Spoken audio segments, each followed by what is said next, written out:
श्री सद्गुरु सुखराम जी महाराज की अनबे वाणी है। हरजस बदराग सोरठ 2 प्रारंभ हो रहा है।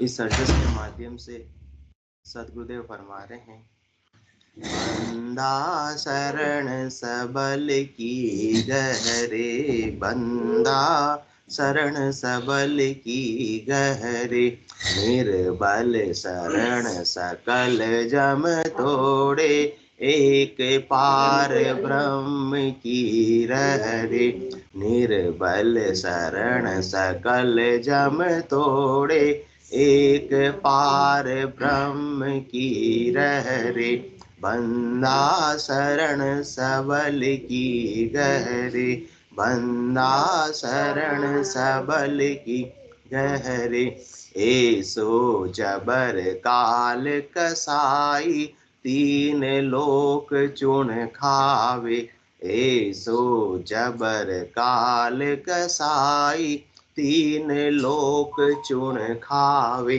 ब्रह्मा विष्णु महेश्वर शक्ति, सब सिर ताल बजावे, ब्रह्मा विष्णु महेश्वर शक्ति, सब सिर ताल बजावे, रे बंदा शरण सबल की गहरे, बंदा शरण सबल की गहरे, ओहू सबद अजपो कहिए फेर त्रिकूटि को ध्यानी, ओहू सबद अजपो कहिए फेर त्रिकूटि को ध्यानी, सुर नर जोगी सकल जम खाया, खाया पीर मत ज्ञानी, सुर नर जोगी सकल जम खाया, खाया पीर मत ज्ञानी, बंदा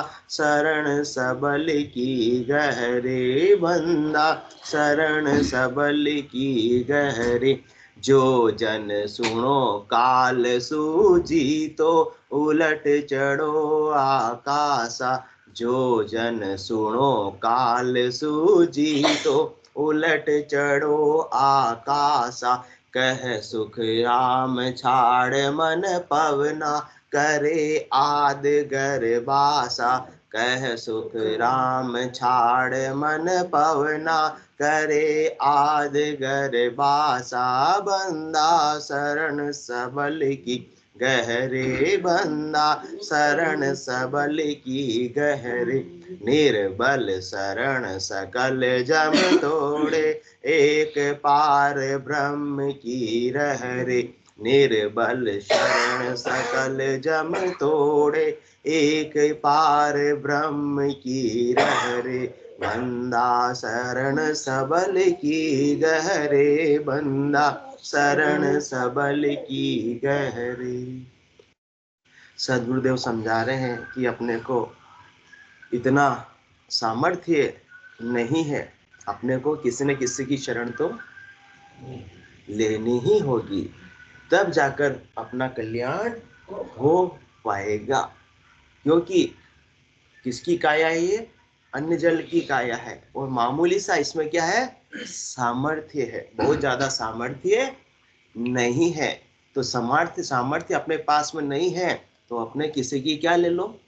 शरण ले लो, उनका संयोग ले लो, तो उनकी कृपा ले लो, तो आप में भी उनका बल आ जाएगा। जिसकी शरण लेते हैं उनका बल शरण लेने वाले में आ जाता है। तो अपने को शरण किसकी लेनी है? जब शरण ही लेनी है तो सदगुरुदेव फरमा रहे हैं कि सबल की ही शरण लो, हर किसी की शरण मत लो। जब शरण ले ही रहे हैं तो ऐसी सर्वोच्च सत्ता की लो, ऐसी परम सत्ता की लो, ऐसे परम पिता परमात्मा की लो जो सबके नाथ है, नाथों के नाथ है, उनकी शरण लो तो इस आत्मा का कार्य होगा, इस आत्मा का काम बनेगा।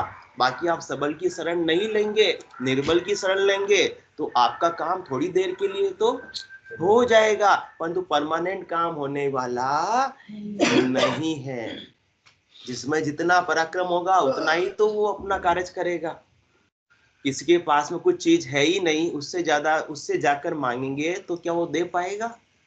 दे पाएगा नहीं। तो अपने को क्या मांगना है? अपने को जन्म मरण से मुक्ति मांगनी है। तो जिसके सामर्थ्य में है वही तो दे पाएगा। वो कहता मेरे खुद के ही लाले पढ़ रहे हैं, मैं खुद ही जन्म मरण में आ रहा हूं, मैं भी काल के चक्र में फंसा हुआ हूं, तो मैं तुमको काल के चक्र से मैं तुमको कैसे छुड़ा सकता हूँ। इसका सदगुरुदेव कह रहे हैं विचार करो, विचार करके शरण लेनी है तो सबल की शरण लो, जो कालातीत है, जो काल के चक्र में नहीं है, काल जिसको ग्रास नहीं बना सकता है, उनकी अपने को शरण लेनी है। जो स्वयं काल का ग्रास बने हुए हैं, जो स्वयं काल के अधीन है, वो अपनी काल से रक्षा नहीं कर सकते हैं। ये सदगुरुदेव इस हरजस के माध्यम से अपने को समझा रहे हैं, जगा रहे हैं, चेता रहे हैं, बुद्धि पर विवेक जागृत हैं कि बंदा शरण सबल की गहरे, बंदा शरण सबल की गहरे, निर्बल शरण सकल जम तोड़े, एक पार ब्रह्म की रहरे। सृष्टिकर्ता परमात्मा के अलावा अन्य सभी काल के अधीन है।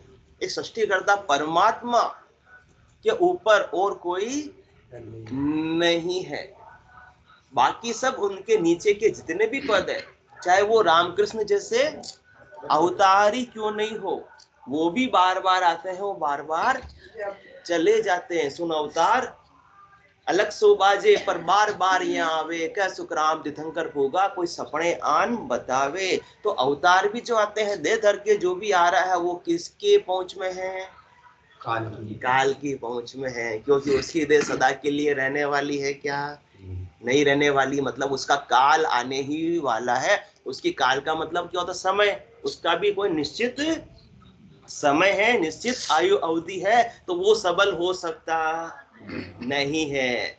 और जिसका भी आकार है, जो भी चरम चक्षुओं से सोनी जी नजर आ रहा, वो एक दिन सब समाप्त हो ही जाने वाला है। चाहे लोहे के जैसा फौलाद ही क्यों ना हो, मजबूत ही क्यों ना, वो भी एक दिन रहने वाला नहीं है। जो भी चरम चक्षुओं से नजर आ रहा है वो सब नाश को प्राप्त होने वाला है। काल उसको समाप्त कर देने वाला है। तो वो जो समाप्त हो जाने वाला है वो सबल कैसे हो सकता है? जो आता है और चला जाता है वो सबल कैसे हो सकता है? सो सुंदर है सदा, नाही सो सुंदर नाही, और नाही सो दिसे सदा, है सो दिसे नाही। जो अपने को चरम चक्षुओं से नजर आता है अपन उसी को मानते हैं, परंतु वो तो नाश को प्राप्त हो जाने वाला है। वो तो काल के मुख में आज नहीं तो कल जाने वाला है। तो वो सबल हो सकता, वो अपने को जन्म मरण से रहित कर सकता नहीं है। ऐसा शरणा लेना है। सृष्टिकर्ता परमात्मा का कोई आकार है लड्डा जी? कोई आकार नहीं है, क्योंकि काल किसको खाता है? आकार को खाता है। इसलिए आकारी को सेविया, गर्भ ताप नहीं जाए, जन सुखिया निराकार रे, क्षण में देत मिटाए। इसीलिए अपने को शरण किसकी लेनी है? ऐसे निरंजन निराकार सृष्टिकर्ता परमात्मा की शरण लेनी है। अब शरण लेनी है, ये तो बात समझ में आ गई अंतिमा जी, पर कैसे ले में, कैसे ले में शरण? उनका तो कोई आकार ही नहीं है कि उनके पास में चले जाए, उनके चरणों में गिर जावे, हम आपकी शरण में आ गए। तो उनका तो कोई आकार ही नहीं है। शरणों तको भजन में था भेष फेरिया नाई रे। केवल मत लड्डा जी भेष पढ़ने से शरण होती नहीं होती, नहीं होती। जो सृष्टिकर्ता परमात्मा के नाम के सुमरण में गरकाब है, इसका मतलब उन्होंने सच्ची शरण ऐसे सबल की ले ली है, ऐसे राम जी की ले ली है। और जिसने ऐसी सबल की शरण ले ली, फिर उसको चिंता किसी बात की है क्या? जब तक शरण नहीं लेते तब तक ही अपना बल लगाते हैं। तो अपना बल तो कितना मामूली सा, कुछ भी नहीं है। तो चिंता तो फिर होने ही वाली है। और जैसे ही अपन ने परमात्मा को सब कुछ अर्पित कर दिया, तो सारी चिंता किनकी हो गई? परमात्मा की हो गई। चिंता दीन दयाल को मोमन सदा आनंद जायो सो प्रतिपाल सी रामदास गोविंद। परंतु अपन सौंपते नहीं, अपन अपने डोरी को, लगाम को अपने हाथों में रखना चाहते हैं। मैं नहीं करूंगा तो बिगाड़ा हो जाएगा, हाँ, जो करता हूँ, जो कौन करता हूँ, मैं करता हूँ। इसलिए अपने को शरण जिसकी ले ली, तो फिर जो करो सो राम जी, मैं तो करता नहीं, रामचरण जो मैं करूं, बड़ी चूक, बड़ी चूक वही तो कर रहे हैं। मुजमाई क्या होता है, रोज अपन वही तो कर रहे हैं, सबके सब वही तो कर रहे नहीं कर रहे। हाँ, मैं तैयारी नहीं करूंगी तो क्या होगा, तैयारी करनी पड़ती है। हाँ, मैं खाना नहीं बनाऊंगा, हाँ, खाना नहीं बनाऊंगा तो कौन खिलाएगा। हाँ, तो शर्मा जी जब गर्भ में थे तब तो भाभी जी खाना बनाने वाले नहीं थे, तो भी परमात्मा ने, राम जी ने आपको रिचक पहुंचाया नहीं पहुंचाया, तो आगे भी पहुंचाते रहेंगे। अपने को तो उनकी शरण में जाना है, वो शरण में फिर उनका काम, उनका विरध वो निभाएंगे। कैसी व्यवस्था करना फिर वो उनका डिपार्टमेंट है, अपना डिपार्टमेंट नहीं है। परंतु इतनी कोई शरण तो लेवे, सब अपने कमान को। हाँ सासू जी, तिजोरी की चाबी को, हाँ बहू रानी को तो नहीं सौंपेंगे। आज तो दोनों बहू रानी बैठी हुई है, बहू रानी को तो नहीं सौंपेंगे, नहीं। हाँ, मैं घर की कौन हूँ, मुख्तार हूँ, मेरे पास में सारा बल रहना चाहिए। तो अभी तो शरण अभी परमात्मा की ली नहीं, अभी शरण किसकी ली, तिजोरी की और चाबी की शरण है। जहाँ ध्यान है, जहाँ सुरता है, वहीं अपनी शरण है। और जिसने शरण ऐसे सबल की ले ली है, तो उसकी सुरता, उसका ध्यान तो कहाँ रहेगा, आसन मेरा जीवन मंडल में, रहूं जगत के माही, मेरे को मेरा जन जाने, ओरा को गम नहीं। अब अपने देख लो कहाँ ध्यान है, कहाँ सुरता है, समझ लो कि वहीं अपनी शरण है। हाँ, लड्डा जी ने हाँ कर दी फटाफट। परंतु वो तिजोरी, वो चाबी काम आने वाली है क्या, नहीं आने वाली है। क्योंकि जमराज के यहाँ न जेक चलता ना चेक चलता है। जमराज तो किसकी मर्यादा मानता है, जब माने मर जा चाल पासे नहीं आवे, दूरा सु डंडो साधका दर्शन चावे। ऐसे निजनाम की मर्यादा तो मानता है। वो निजनाम कब जागृत होगा, जब ऐसे सृष्टि करता परमात्मा निर्बल शरण सकल जम तोड़े, एक पार ब्रह्म की रहरे। ऐसे पार ब्रह्म परमात्मा, परब्रह्म परमात्मा, परम ब्रह्म परमात्मा, सृष्टि करता परमात्मा, जिनका नाम तो वैसे तो कुछ भी नहीं है, परंतु वो कहते हैं कि न जाने कौन है मेरो नाम, पर संता मुख में सुनियो हूं राम, तो मेरा नाम राम ही सही। तो उनके नाम को अपन पुकारेंगे, उनके नाम के सुमरण में गरकाब हो जाएंगे, तो सच्ची शरण अपन ने किनकी ले ली, ऐसे सृष्टिकर्ता परमात्मा की ले ली। और ऐसे सदगुरु विधि से उनके नाम का सुमरण करेंगे, तो वो क्या जागृत हो जाएगा, निज नाम, नाम से निज नाम जागृत हो जाएगा। तो इस आत्मा ने ऐसे निज नाम की शरण ले ली, तो वो निज नाम कालातीत है। वो निज नाम 5 तत्वों का बना हुआ नहीं है, उस निज नाम का कोई आकार नहीं है। 5 रंग को ना रंग या मैं न 5 रस भाई, 5 प्रेम सु प्रेम नियारो, कहो कौन विधि लाई। उसका वर्णन ऐसे शब्दों में तो हो सकता, इसलिए नाम क्या उसका, निज नाम का नैंच, जिसका कोई अक्षर नहीं है, जो शब्दातीत है वही कालातीत है, वही समयातीत है। जो शब्दों में आ रहा है वो कालातीत हो सकता नहीं, और जो कालातीत नहीं वो सबल नहीं, और जो सबल नहीं उसकी शरण नहीं। जब तक शरण सबल की नहीं लेंगे, तब तक तो जन्म मरण से मुक्ति भी होने वाली नहीं है। तो ऐसे जब निज नाम की अपने को शरण लेनी है, तो क्या शुरुआत होगी, सृष्टिकर्ता परमात्मा के नाम के सुमरण से ही ऐसे निज नाम जागृत होगा, इसके बिना होने वाला नहीं है। तो किस प्रकार से सुमरण करना, ओम अजपो संग कर सो सा जान, धरो ममोरट जीव सु धरे बीच में आण, धरे बीच में आण तबे ने अक्षर आवे। कंडीशन है, टर्म्स और कंडीशन लागू तब ही आएगा, इसके अलावा नहीं आएगा। नहीं आएगा, कितना ही उपाय कर लो, कितना ही जतन कर लो, कितना ही जाप्ता कर लो, इसके बिना निज नाम आने वाला नहीं है। इन 6 चीजों का मिलन होगा ही होगा तो आएगा। ओहू अजपो संग कर सोऊ सासा जान, ररो ममोरट जीव सु। अब रकार मकार जीव से तो रट लेंगे, परंतु जीव्या और कागलिया से, बेकरी वाणी से नहीं, मध्यमा वाणी से रटना है। तभी उश्वास में सुमरण होगा, तभी नए अक्षर आवे। इन 6 चीजों का मिलन होगा, तब जाकर काम बनेगा। किसका, श्वास और उश्वास का। बेकरी वाणी से रटेंगे तो किसमें होगा, केवल श्वास श्वास में होगा, उश्वास में होगा नहीं। तो श्वास क्या है, स्त्रीलिंग, उश्वास क्या है, पुरुष पुल्लिंग है। और रकार और मकार, मकार क्या, मायावाचक स्त्रीलिंग है, और रकार क्या, ब्रह्मवाचक है, पुरुष है, पुल्लिंग है। और क्या है, जीव्या और कागलिया, जीव्या क्या है? स्त्रीलिंग, और कागलिया क्या है? पुल्लिंग है। तो स्त्री पुरुष के संगम से तीसरा आता है, या स्त्री स्त्री के संगम से मुंद्रा जी तीसरा आ जाता है? स्त्री स्त्री के संगम से कभी भी तीसरा आता नहीं है, स्त्री पुरुष के संगम से ही आता है। तो जब संसार में आने की रीत है, वही निज नाम के आने की रीत है। यदि अपन बेकरी वाणी से सुमरन करेंगे, किस प्रकार से करेंगे? लड्डा जी बता दो। राम राम राम राम राम राम राम राम राम राम राम राम राम राम। अच्छी बात है, परंतु इससे कभी भी निज नाम आने वाला नहीं है। इससे कभी भी निज नाम आने वाला नहीं। पूरी जिंदगी राम राम का सुमरन करते रहो, कभी भी निज नाम प्रकट होने वाला नहीं, क्योंकि उसमें उश्वास का उपयोग ही नहीं हुआ। पुरुष को लाए नहीं कि श्वास श्वास में तीसरे की कल्पना कर रहे हैं, तो झूठी है सच्ची है? वो झूठी कल्पना है। इसलिए केवल मात्र श्वास श्वास से सुमरन करने से, बेकरी वाणी के सुमरन करने से कभी भी निज नाम प्रकट होने वाला नहीं, क्योंकि 6 में एक भी कम होगा तो नहीं होगा। अब बेकरी वाणी में किया अपन ने, उश्वास के अंदर सुमरन नहीं किया, भले रकार मकार का कर रहे हैं, राम जी के नाम का सुमरन कर रहे हैं, परंतु उश्वास का उपयोग नहीं हो रहा है, तो निज नाम नहीं आएगा। इसलिए श्वास और उश्वास, जीव्या, कागलिया, रकार और मकार, तब जाकर निज नाम प्रकट हो रहा। इन 6 के बिन मेल पिठरा कदे न पाओ। इन 6 का मिलन नहीं होगा तो निज नाम प्रकट नहीं होगा, और निज नाम प्रकट नहीं होगा तो पूरब से पश्चिम का रास्ता नहीं मिलेगा, शंखनाल से वंकनाल का रास्ता नहीं मिलेगा। पूरब के रास्ते से ही नीचे से ऊपर चढ़ेंगे और फिर वहां जाकर अटक जाएंगे। कहां जाकर अटक जाएंगे?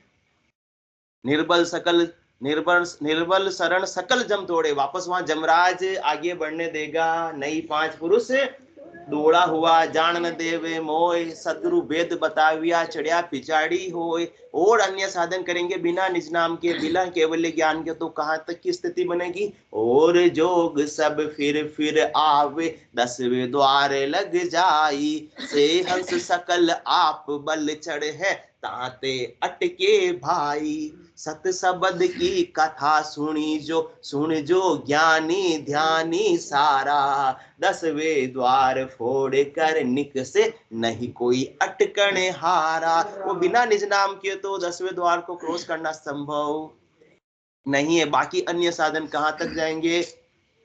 10वें द्वार तक जाएंगे और वापस वहीं से रिवर्स आ जाएंगे। कहां से चालू होता है? मूलाधार चक्र से चालू होता है, उसके ऊपर स्वादिष्ठान चक्र पे जो नाभि के आसपास के एरिया में होता है, और उसके ऊपर मणिपुर चक्र, और उसके ऊपर हृदय चक्र जो अनाहत चक्र बोलते हैं, उसके ऊपर विशुद्धि चक्र जो कंठ चक्र बोलते हैं, और उसके ऊपर त्रिकुटी का एरिया जिसे अपन क्या बोलते हैं?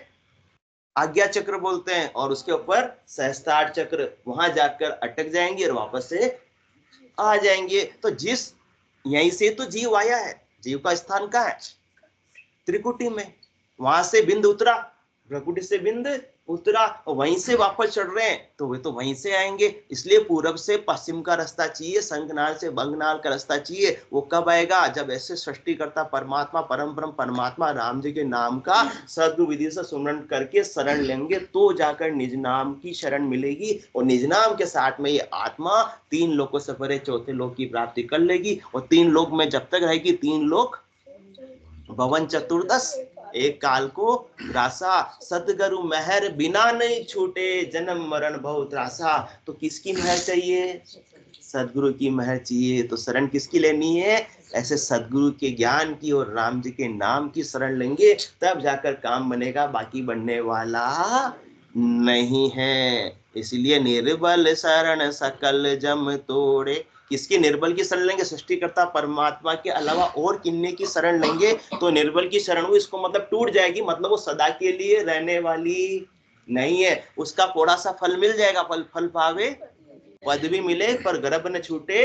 वो थोड़े समय के लिए सुख मिल जाएगा शरीर संसार का, पर सुख जा दुख दिवस जा रजनी, जहां जन्म जा मरना। ज्ञान विचार बुरा का देखो, काल फांसी क्यों पड़ना। काल की फांसी से तो नहीं छूट पाओगे, इसलिए शरण लेनी है तो ऐसे लेवे कि अपने को सदा सदा के लिए काल की फांसी से मुक्त कर देवे। ऐसे सबल की शरण लेवे तो फिर निश्चिंत हो जाएंगे, फिर किसी बात का डर नहीं रहेगा।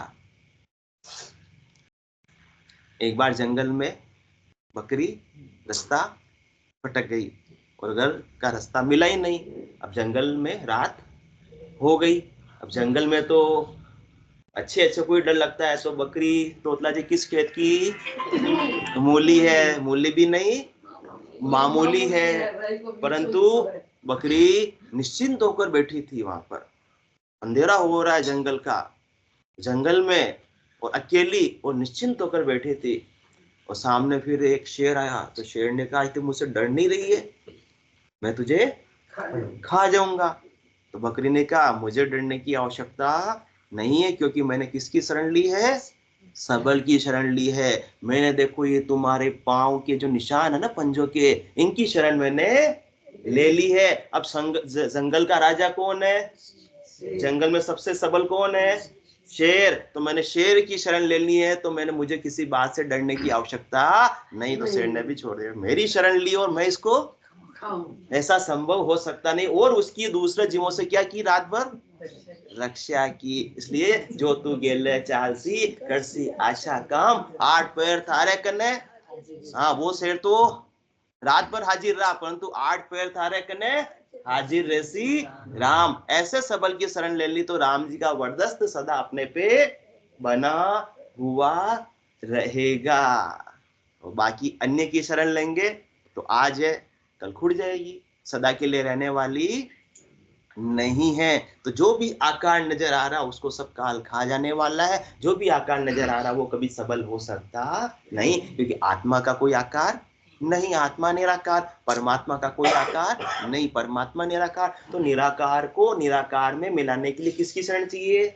निराकार की ही शरण चाहिए। ऐसा निराकार कौन है? जो निज नाम प्रकट होता है घट के भीतर, सब घट तेरे साइया, खाली घट नहीं कोई, बलिहारी व घट की जा में प्रकट कोई। मतलब उस घट ने ऐसी सच्ची शरण सृष्टिकर्ता परमात्मा की ली, तभी तो वो निराकार निरंजन कौन? निज नाम प्रकट हुआ, बाकी तो प्रकट होता ही नहीं। तो अपने को क्या करना है? ऐसे सच्चे सृष्टिकर्ता परमात्मा के नाम के सुमरण में गरकाब हो जाना है, वही सच्ची शरण है। तो सर निर्बल शरण सकल जम तोड़े, एक पार ब्रह्म की रहरे। उनके ऊपर और कोई नहीं है, क्योंकि सृष्टि की रचना भी किन्होंने की? ऐसे सृष्टिकर्ता परमात्मा के आदेश से ही उन इच्छा का सकल पसारा, 3 लोक भवन 14 सहारा। उनकी इच्छा मात्र से सृष्टि की क्या हो गई? रचना हो गई। और उनकी इच्छा मात्र से सृष्टि कहाँ चली जाती है? महाप्रलय में चली जाती है। इतने सबल है वो, तो उनके सबल की अपने को शरण लेना है। जिनकी केवल कृपा दृष्टि से सकल विश्व को पलते देखा। इनकी केवल क्या होती है? कृपा दृष्टि से। और ब्रह्मा विष्णु महादेव शक्ति भी किनसे शक्ति प्राप्त कर रहे हैं? ऐसे सृष्टिकर्ता परमात्मा से ही शक्ति प्राप्त कर रहे हैं। ऐसे सृष्टिकर्ता परमात्मा ने उनको क्या दिया है? ओहदा दिया है, पावर दिया है, पद दिया है। ब्रह्मा जी को किसका दिया है? सृष्टि की रचना करने का। और विष्णु भगवान को प्रतिपाल करने का, शंकर भगवान को संहार करने का। तो ब्रह्मा रचो है गड़ंकु, और विष्णुकरण प्रतिपाल, शिव रचो संहार को, इंद्र वर्षण मेघमाल। परंतु ये सब काम किसके बल से कर रहे हैं? पाप पुण्य का न्याय को सिर जो है धर्मराज, धर्मराज भी किनके पराक्रम से, किनके पावर से काम कर रहे हैं? ऐसा सृष्टिकर्ता परमात्मा के पावर से। तो जो सबल है, जो सबसे ऊपर है, उनकी शरण ले लो, तो निचले वाले क्या करेंगे? अधीनस्थ, हाँ, बोस की शरण ले ली तो कर्मचारी क्या करेंगे? कुछ बिगाड़ सकते हैं? कुछ बिगाड़ने वाले नहीं है। इसलिए पियोन की बजाय तो किनसे मिलना है? साहब से मिलना है, बोस से मिलना है। बाकी तो सब अधिकारी है, कर्मचारी है। इनकी शरण लेंगे तो परमानेंट काम बनने वाला नहीं है। तो निर्बल शरण सकल जम तोड़े, एक पार ब्रह्म की रहरे। ऐसो जबर काल कसाई, 3 लोक चुन खावे। ब्रह्मा विष्णु महेश्वर शक्ति, सब सिर ताल बजावे। ये ऐसो जबर काल कसाई, ये काल क्या है? बड़ा जबर है, बड़ा जोरावर है, बड़ा जालिम है। वो किसी पे रहम करता नहीं। कसाई किसी पे रहम करता? चाचा जी, कसाई रहम करने लगा तो अपना धंधा ही, वो कहता भाई घोड़ा घास से यारी करेगा तो खाएगा क्या? तो इसलिए धर्मराय की नियुक्ति, यमराज की नियुक्ति किसके लिए की है? हाँ, जीव को ले जाने के लिए और पाप पुण्य का न्याय चुकाने के लिए। और न्याय चुकाने के अंदर फिर वो थोड़ा सा सॉफ्ट कॉर्नर हो जाता है, तो क्या हो जाता है, पक्षपात हो जाता है। इसलिए पक्षपात परमात्मा ने अलाउ किया ही नहीं है। इसलिए उसको क्या बनाया परमात्मा ने, जबर बनाया है, जोरावर बनाया है। दया और रहम से बिल्कुल अलग उनको बनाया है, वरना दया कर देगा सब जीवों पर। हाँ, रहम कर देगा, जा जा तू इतना रो रहा, तुझे मैं छोड़ देता हूं। इसलिए हंस हंस किया ना छूटे रोया, किया कपाड़ा हाथा, घड़ी घड़ी दम दम का लेखा, चित्रगुप्त का खाता। इसलिए उसको जबर बनाया। जबर भी किसने बनाया, इसमें काल का दोष नहीं, किसने बनाया, सृष्टिकर्ता परमात्मा ने। ये उनकी बाजीगरी है। ये सब संसार किसने रचना है, सृष्टिकर्ता परमात्मा की रचना है। तो वो बाजीगर कौन है, सृष्टिकर्ता परमात्मा। उनकी बाजीगरी को समझ लो और उनकी शरण में चले जाओ, तो उनकी बाजीगरी से बाहर।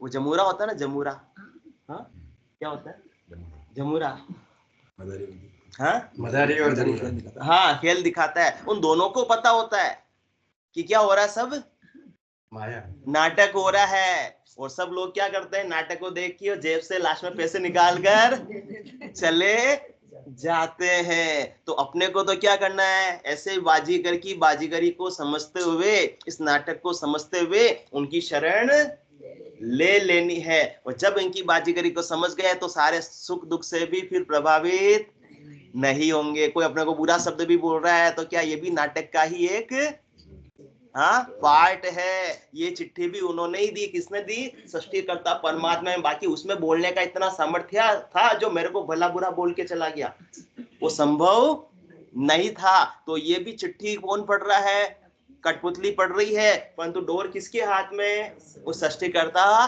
परमात्मा के हाथ में, उस बाजीगर के हाथ में है। तो इस बाजीगर की बाजीगरी को कौन समझा रहे हैं, सदगुरु समझा रहे हैं। और जिसने ऐसी बाजीगरी को समझ ली, नाटक समझ लिया, उसके तो सारे सुख दुख मिट जाएंगे। और जो नाटक को सच्चा मानता रहेगा वो सुखी और दुखी होता रहेगा। तो जिसने ऐसे सच्चे परमात्मा की शरण ली वो तो सुख दुख से भी क्या हो गया, उपराम हो गया। नाटक में फिल्म हॉल में बैठ के पगले क्या हंसना क्या रोना, पर अपन तो हाँ वो फिल्म हॉल में भी रो देते हैं। तो ये तो संसार का तो बड़ा नाटक है, दीवा स्वप्न है, इसको भी अभी तक सच्चा मान रहे। जबकि उमा कहत में अनुभव अपना, सत हरि भजन जगत सब सपना। उमा कहते लोग अभागे, तज हरि भजन विषय अनुरागे। तो अपने को तो ऐसे सबल की शरण लेनी है, सच्चे राम जी की शरण लेनी है। उनके नाटक को समझते हुए नाटक को, अभिनय को अच्छा करना है। कोई नहीं कहे कि तो आप तुमने अपना पात्र अच्छे से नहीं निभाया, बिल्कुल अच्छे से निभाना है। सामने वाला दुखी हो रहा है तो उसको सांत्वना भी देनी, अपने भी दुखी हो जाना है ऊपर ऊपर से। सामने वाला सुखी हो रहा है, भाई शादी हो रही है तो नाच गान भी तो करना ही है। जैसा जो संसार का रीत है वो भी सब करना ही है, परंतु नाटक रूप से सारा व्यवहार करते हुए अंदर खाते में शरण किनकी है, जैसे सृष्टिकर्ता परमात्मा की, ऐसे निज नाम की। तो अपना स्वरूप का बोध 24 घंटे बना हुआ रहना चाहिए। नाटक के अंदर रावण का रोल चल रहे हैं रमेश चंद्र जी, तो उनको पता मैं रावण नहीं हूं, फिर भी कैसे हंस रहे हैं। चाचा जी एक बार हंस के बता दो रावण कैसे हंसता है और वो पता है मैं रावण नहीं हूं, मैं कौन हूं, मैं रमेश चंद्र हूं। उनको स्वरूप का भान है, फिर भी वो हंस रहे हैं रावण की जैसे एक्टिंग कर रहे। इसी प्रकार से अपने को कर्तव्य कर्म अपने परिवार में सारे निभाने, छोड़कर नहीं चले जाना है कि अपन तो सारे कर्तव्य कर्म को छोड़कर वन में चले गए। तो वन में चले जाए तो परिवार के साथ पहले जुड़े ही क्यों थे, क्यों और अपने कर्म बंधन अपने साथ में बांध रहे, क्यों ऋण बदले और बाकी रख रहे हैं। तो परिवार में रहते हुए ही अपने को शरण किनकी लेनी है, केवल भेष पहनने से शरण मिलने वाली नहीं। इसलिए शरणों तक को भजन में माता भेष पेरिया नहीं। अपन भेष से समझ लेते हैं कि हमने भेष पहन लिया तो परमात्मा की शरण हो गई। इस प्रकार से भेष पहनने से जमराज छोड़ने वाला नहीं है। जब जमराज छोड़ देवे वो सच्ची शरण है, तो अपने को तो वही सच्ची शरण लेनी है। निर्बल शरण सकल जम तोड़े, एक पार ब्रह्म की रहरे, ऐसो जबर काल कसाई। उसका काम ही क्या है, काल का हाँ वो तो बिल्कुल जोरा जम जालम है डाणी, वो तो बड़ा क्या जालम है और किसी को भी छोड़ने वाला नहीं है, बड़ा जालिम है। तीन लोक चुन खाए, उसका काम ही यही है, सबको खाने का है। तीन लोकों में कहीं भी चले जाओ, और किन लोग को 14 वन में कुछ भी किस कहीं भी जीव रहते हो, किन भिन्न भिन्न प्रकार के जीव रहते हो, सबको खाने का काम कौन करता है? काल करता है। अपन समझते हैं कि मृत्यु लोक में अपन ही मरते, नहीं, देवलोक में यो दुख भारी, देवलोक में भी भारी दुख है। मृत्यु लोक में जिस प्रकार से भारी दुख है, देवता भी वहां पर सुखी नहीं है, क्योंकि वहां भी पहुंचे जुरा काल नित जापे, जब ही सुकृत खूटे, बार बार पड़े 84 जम की मारन छूटे। वो भी जम रास्ते रास्ते त्राहिमाम त्राहिमाम कर रहे हैं, क्योंकि आज उनको सारी सुविधाएं अच्छी रहे, वहां मन वांछित भोग मिल जाता है, जो इच्छा की वो सामने हाजिर हो जाती है। परंतु देवताओं को तो क्या भविष्य भी सोचता है, उनको पता है कि इतने सुकृत है हमारे इस अवधि तक, क्योंकि वहां भी स्वर्ग भी कहां तक है? 3 लोकों में ही है, और 3 लोकों में किसकी पहुंच है? काल की पहुंच है, मतलब समय की पहुंच है, अवधि की पहुंच है, लिमिटेड आयु अवधि है। वहां पर भी जब तक सुकृत है तब तक उस 5 स्टार होटल में रखा जाएगा, और सुकृत समाप्त हो जाएंगे तो उस होटल से बाहर निकाल दिया जाएगा। तो बाहर निकलने के बाद में कहां कहां योनि में जाएंगे, किस किस के पेट में जाएंगे, कैसे कैसे गर्भवास के दुख सहेंगे, और कैसे कैसे काल हमको बार बार ग्रास बनाएगा, वो सब किनको सूझता है? देवताओं को सूझता है, क्योंकि उनके मलमूत्र की काया नहीं, उनके तेज पुंज की काया है। उनको परमात्मा ने ऐसी शक्ति दी है, उनको भविष्य पूरा साफ साफ नजर आता है, तो इसलिए वो काल को भी परमेश्वर के द्वारा ही ना दिया गया है। हाँ, अभी तो बात हुई, वही तो उनके कर्मचारी है, उनको ओदा, उनको पावर, उनको जालिम भी परमेश्वर नहीं बनाया, क्योंकि वो जालिम नहीं होते तो अपना कर्तव्य का निर्वाह नहीं कर सकते। अपने को तो बाजीगर की बाजीगरी को समझता है, काल को भी दोष नहीं देना। आंटी जी, काल को भी अपने को दोष नहीं देना, वो भी तो सृष्टिकर्ता परमात्मा के ऑर्डर को ही पालन कर रहा, उनके हुक्म का ही तो पालन। जिस प्रकार से भगवान विष्णु भी क्या कर रहे हैं? प्रतिपाल करने का काम सृष्टिकर्ता परमात्मा के ऑर्डर से ही कर रहे हैं, इसी प्रकार से काल भी जमराज भी सृष्टिकर्ता परमात्मा के ऑर्डर का ही पालन कर रहा। उनका कोई निजी दुश्मनी अपने से नहीं, इसलिए आज के बाद काल को दोष नहीं देंगे। तो ऐसो जबर काल कसाई, तो देवता भी, उनको पता है कि हमारे सुकृत समाप्त हो जाएंगे और हमको काल का ग्रास बनना पड़ेगा, क्योंकि हमारे भी पहुंचे जुरा काल नित जापे। काल तो हमको तक रहा है कि कब इनके सुकृत समाप्त हो और कब मैं उनको ग्रास बनाऊं, क्योंकि उसका काम क्या है? 3 लोक चुन खावे। वो तो जैसा जिसका समय आता है उसको चुन चुन कर, कहीं भी मतलब छोड़ता नहीं, कहीं भी चले जाओ, घर को छोड़कर वन में चले जाओ तो भी वहां भी काल। आप कहीं भी चले जाओ, गुफा के अंदर छिप जाओ, चाहे कैसी भी अवस्था में छिप जाओ, काल तो चुन चुन कर खाएगा ही खाएगा। शर्मा जी कितना योगा कर लें तो भी खाएगा, और ईयरली पूरा फिजिकल टेस्ट करा लें, क्योंकि काल 3 लोक चुन खाए तो भी खाएगा ही खाएगा, उसका काम वो करता ही रहेगा। इसलिए ऐसो जबर काल कसाई, इसलिए वो इतना जबर है। काल क्या है? वो कसाई के समान, उसका काम ही यही है। तो वो तो कहीं भी चले जाओ खाएगा ही खाएगा। तो इसलिए सब देवताओं के लोकों में सुखों की कोई कमी नहीं है। फिर भी वहां पर क्या दुख है कि वहां भी काल की पहुंच है, वहां भी कर्म की पहुंच है, वहां भी लिमिटेड आयु अवधि है, कि उस देवताओं के ऊंचे लोगों को भी छोड़कर वापस से आना पड़ेगा। 84 के भारी दुख देखने पड़ेंगे, और 84 में किसी भी देह को धरो, हर देह के अंदर वापस काल आकर खड़ा हो जाएगा और इस आत्मा को निकाल कर ले जाएगा। बार बार जन्म का भी भारी दुख, बार बार मरण का भी भारी दुख। इसलिए देवता वहां पछतावा करते हैं, यो सब देव करे पिछतावा, यो नर तन कब पावा, जन्म मरण काल भय मेटर, परम धाम कब जाओ। इतने सुख है, फिर भी उनको किसका भय सता रहा है? काल का भय सता रहा। क्यों? क्योंकि ऐसो जबर काल कसाई, 3 लोक चुन खावे। 3 लोकों में कहीं भी निवास कर लो, चुन चुन कर वो तो खाएगा ही खाएगा। और यहाँ भी हर एक दिन अपनी श्वासारूपी पूंजी को, अपन कहते हैं मरते एक बार है, नहीं तो रोज। कल 21,600 श्वासें समाप्त हो गई, किसने खाई? काल नहीं तो खाई। इस प्रकार से रोज खा रही काल चिड़िया, सब फल खाया और खाली खेत रह जाएगा। वो तो चुन चुन कर खा रहा है, चुन चुन कर खा रहा है। कल 21,600 खाइया अपनी, और अपने को पता ही नहीं चला। गिणिया श्वास घटे दिन बीता, एक एक दिन बीत रहा है। तो गिणिया श्वास है मतलब लिमिटेड श्वास है, गिनती के श्वास है। कहते हैं ना हमारे तो गिनती की कमी होती, सारा हाथों पर क्या रहता है? हिसाब रहता है तो हम सोच समझ क्या क्या करते हैं, खर्च करते हैं। तो अपने पास में भी ज्यादा नहीं है तो अपने को क्या करना है, सोच समझ के संसार में लगाना, संसार में वेस्ट करना है या राम नाम में इन्वेस्ट करना है, वो अपने को देखना है। क्योंकि ज्यादा पूंजी अपने पास में, क्योंकि जमनिया जका गया दिन दूरा और अंतकाल दिन नेड़ा, काल कटकसु सब जग दूजे, काल कटकसु सब जग दूजे, सुनर घरा अहेड़ा, जमनिया जका गया दिन दूरा अंतकाल दिन नेड़ा। जिस प्रकार से देवताओं को पता कि हमारे शुक्र समाप्त होने वाले और हमको काल ग्रास बनाने वाला, इसी प्रकार से अपने भी किसी के 40 साल निकल गए, किसी के 60 साल निकल गए।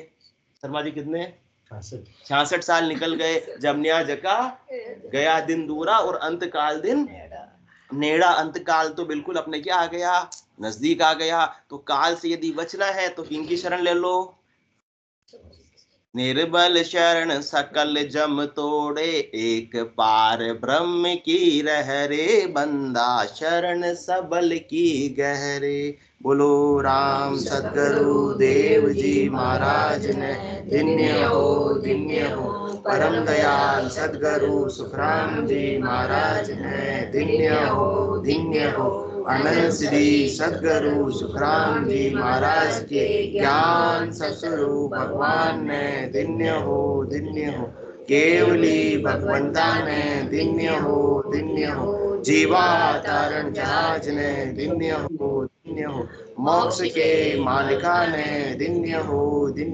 अनंत कोटि संतान ने, धन्य हो राम सभा में राम राम